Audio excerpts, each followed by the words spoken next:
Operation collections. There's 16 of them total and I'm lazy, so let's go through two of my favorite and least favorite. Remember that these collections are made to be good and rare, so even the quote-unquote bad ones are still great. I'm including any collection that was in an operation as an operation collection. Also, I'm going to be judging the collections as a whole. The red and the pinks obviously hold more weight than the other skins, but I want the entire collection to be solid. And for the opening collection, it's going to be an underwhelming one. The Overpass collection is not the best operation collection. It was introduced in July of 2014. It was part of Operation Bloodhound, Wildfire, and Hydra. There's only a couple notable skins here, the obvious one being the masterpiece, which is the pink. It's a pretty unique skin that I enjoy a lot, but it's the top skin in this collection, and when compared to other top skins I will get to later, it just feels a little lackluster. The other two skins I wanted to specifically talk about from this collection are the Road Rash and the pink Diddy Pat. In my Forgotten Skins video, I talked a little bit about the Road Rash. It's a great skin, super unique. We don't have many skins like it. The colors all work really well together, and the scratches come together to make this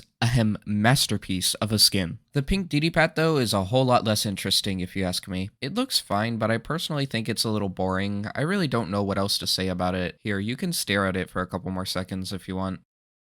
Okay, that's enough. This collection also has the Scout Detour, which is pretty nice. But beyond that, that's it. There's really nothing else here. I will admit, this collection is at a slight disadvantage because it doesn't have a red, but even with the blues and light blues, this collection is pretty underwhelming, unlike the next one. The Gods and Monsters was introduced in May of 2015. It appeared in Hydra, Wildfire, and Bloodhound. Okay, the Op Medusa. This is a cool skin, but the main artwork is not visible on the skin when using it in-game, which frustrates me. Not that it's a bad looking skin though, because it still looks great. Anyways, the reason this collection is here though is because of the rest of it. Starting with the Poseidon, this thing slaps. A really nice M4 skin that I personally think is almost on the same level as the Howl. My eyeballs really like looking at it, even if the eels look a little goofy. I always wanted a red terrorist inventory and blue CT inventory, so this is what I would choose for my blue M4 skin. We also have the Icarus Fell, which is an absolutely beautiful M4A1 skin that just has a glow to it. I don't know how to explain it, but this is just very pleasing to look at. I also wanted to mention the Minotaur's Labyrinth, which is a really cool skin. I love that it actually has a Minotaur. It just makes this skin feel special. The Pandora's Box is also worth showing. It's a pretty nice skin. And you're probably waiting for it. The Sun in Leo. Wow. What a skin. When I first started playing CS, this was the budget op of choice. There was nothing else. Everyone was using it back then. It's about $23 on Skinport for a minimal wear today, so I wouldn't call it budget anymore, but it's still great. I also like the MP7 Asterion. It's also worth a mention, a really vibrant shade of blue that I like a lot. But yeah, the Gods and Monsters is a fantastic collection. I love it.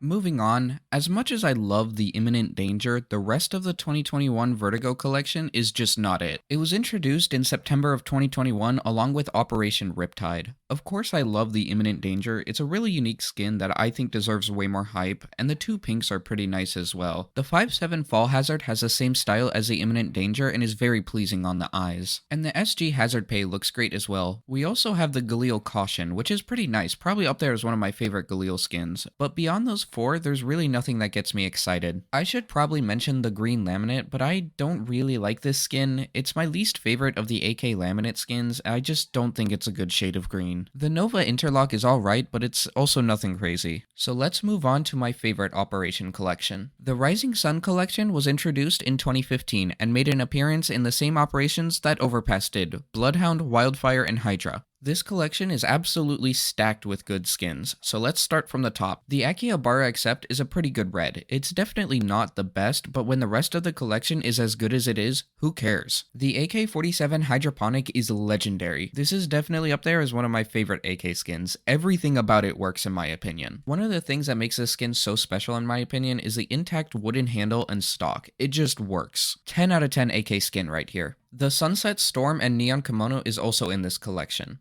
God damn, is the Sunset Storm nice. I wish it was cheaper because it's $200 for a field tested, but this is a perfect skin. The Neon Kimono is amazing as well. Super unique 5.7 skin. It's also about $200 for a field tested, so I'll never get to own one of these either, but these are both amazing. That's not all the Rising Sun collection has to offer though. All three of the Terrace skins look great. Specifically, I love the Aqua Terrace. The Mint Kimono and Crimson Kimono are in this collection as well. Two pattern-based P250 skins that are great. Even the gray skins are fairly pleasing to the eyes. The bamboo forest is fantastic. I wanted to specifically mention the bamboo shadow and the orange kimono, but we absolutely cannot forget the Deagle Midnight Storm. An awesome skin. Even if the colors aren't as pleasing as a Sunset Storm, this is an incredible light blue skin. I don't think there was one bad looking skin in this collection. Completely stacked from top to bottom. Definitely my favorite Operation collection. Well, looks like you made it to the case opening. Somehow this mic is getting worse. This video took 2 hours to record. It's really annoying. But yeah, this was a fun video to make. I think the topic is a whole lot more interesting than the last video. Ah!